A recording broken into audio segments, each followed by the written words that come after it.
Hello and welcome to another episode of Sera Reviews Discs. Today I'm going to be talking about the Criterions I picked up this sale season that I haven't already talked about. I've already talked about the Dwanell set and Shoeshine and whatnot, but these are the ones I've gotten that I haven't discussed yet.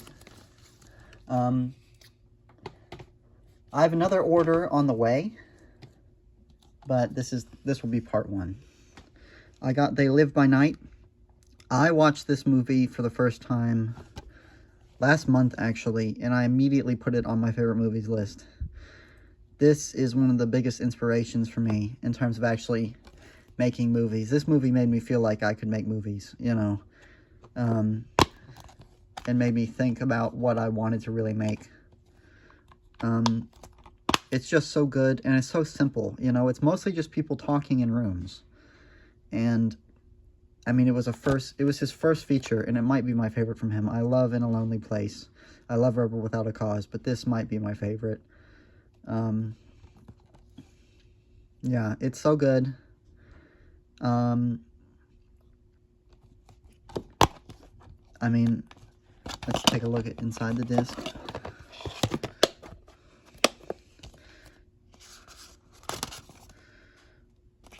It's a nice release. Got an essay in there.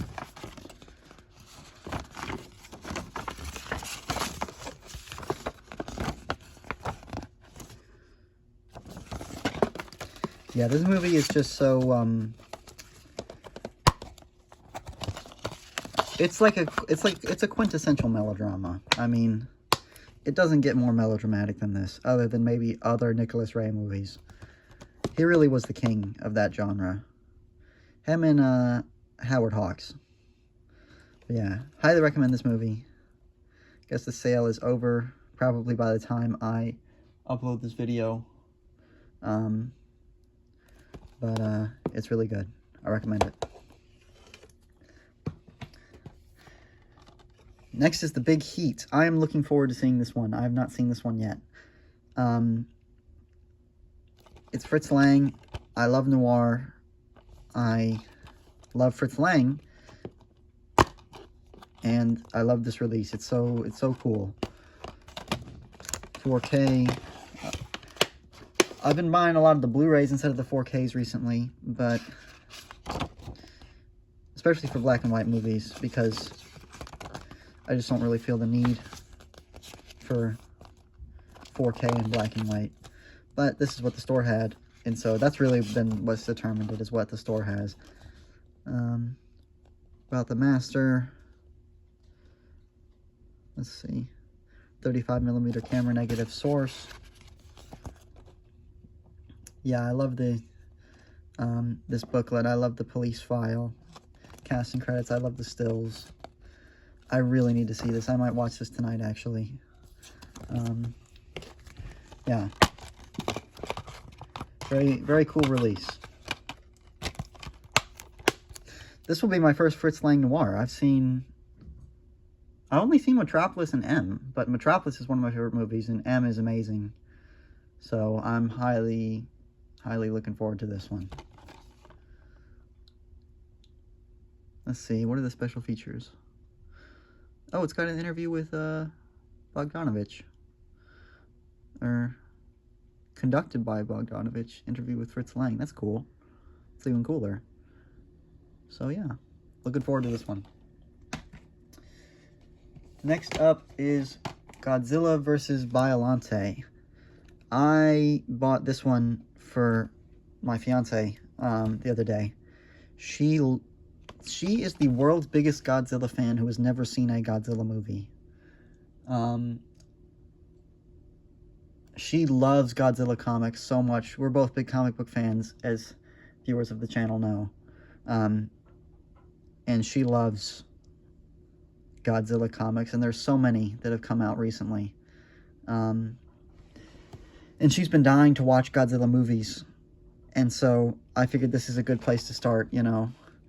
Obviously, we're going to get the Showa box set at some point, but just for like a single sampler Godzilla film, this one looks really fun, and we're going to watch it probably within the next couple days. This one's really cool because, I mean, it's 4K, but the booklet folds out into a poster, as some Criterions do. Let's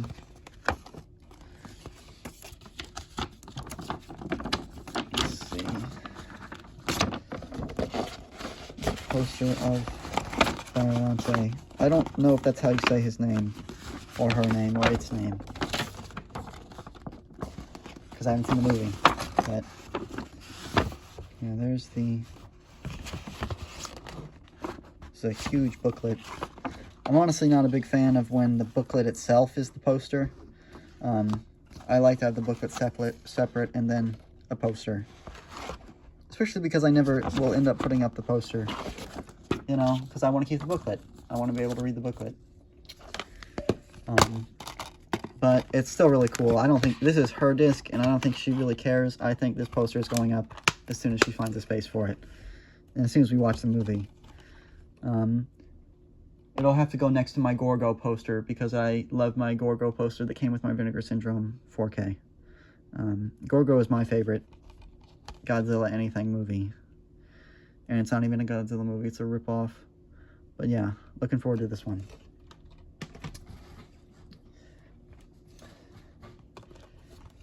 Next we've got the Burmese Harp. This one I bought having never really heard of it before. I haven't seen it yet, but I always try to buy something just from the store during sale season that just looks interesting that I've not heard of, you know. And this looks really interesting. I mean, I haven't seen it yet because it looks like the kind of film that will make me very sad, and I want to be prepared when I watch it. I mean, it's about Japanese soldiers at the end of World War II, and one of them poses as a Buddhist monk and kind of, it says, and stumbles upon spiritual enlightenment. So it sounds very interesting. I love religious films, not like the Angel Studios sort of thing, but I love like Bergman's take on religion and Scorsese's religious films. And this seems like it would be in line with something like a Bergman movie. Seems like the kind of premise he would make, and so I'm very excited to watch this. I just have to find the right day to watch it, and I'm very glad to own it. You know, anything. I mean, I really need to get the Martin Scorsese's World Cinema sets because I just love discovering movies from other countries. You know, some people are not a fan of having to watch stuff with subtitles. I love seeing other parts of the world. When I was in high school, I actually had a project of trying to watch a movie from every country in the world, and that fell through, but maybe I'll do it one day.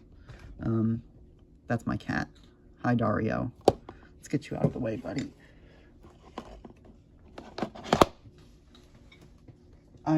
We have 3 cats. Dario, Pickles, and Chemical. We love them. But so yeah, excited to watch this one. Eyes Wide Shut.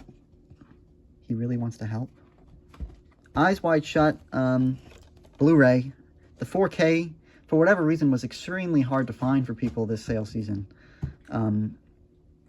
But, I mean, this is the kind of movie where I'd get it at 4K at some point, but I just wanted to get it, you know. I saw it on the shelf and I was like, I need that right now. I love this movie. And it's part of what I've been wanting, why I wanted it so bad is because it's been so elusive for so long. I love Kubrick. I know it's very basic to love Kubrick, but Kubrick was really the first director other than Christopher Nolan that I really loved, you know. He was the first art house director that I really loved. And I haven't seen this movie in 4 years. And I've only seen it the one time 4 years ago. And this is the perfect time to see it. It's Christmas time. It's I mean, this movie is really recontextualized by what's been in the news since COVID regarding billionaires in the United States. You know what I mean, if you know what I mean. But the conspiracy theories about, oh, they killed Kubrick, you know, I always thought that was kind of like, oh, really? You really think that? But you never know at this point. Yeah. And honestly, I'm a big fan of Tom Cruise as an action star, but I'm not a big fan of him as an actor. I think he's really good in this movie. He's probably because he's just living his real life. Dude's a weirdo, but he's a very entertaining weirdo. This is one where my fiance loves upsetting horror type movies. She does not love upsetting drama type movies. This is one I might be watching by myself, even though I would love to show her Kubrick stuff. I think this and Lolita are off the table. Lolita is off the table even for me. I've seen all of his movies. I will only ever see that movie once. That movie is so disturbing to me. But yeah, I think a good start for her would be The Killing or The Shining, because she seems very interested in The Killing, and she loves Stephen King, even if Stephen King does not love The Shining. But yeah, those were my 5 pickups so far. Like I said, I've got another order on the way. Should be here in a couple weeks probably. Thanks for watching, and I hope you enjoy. Goodbye.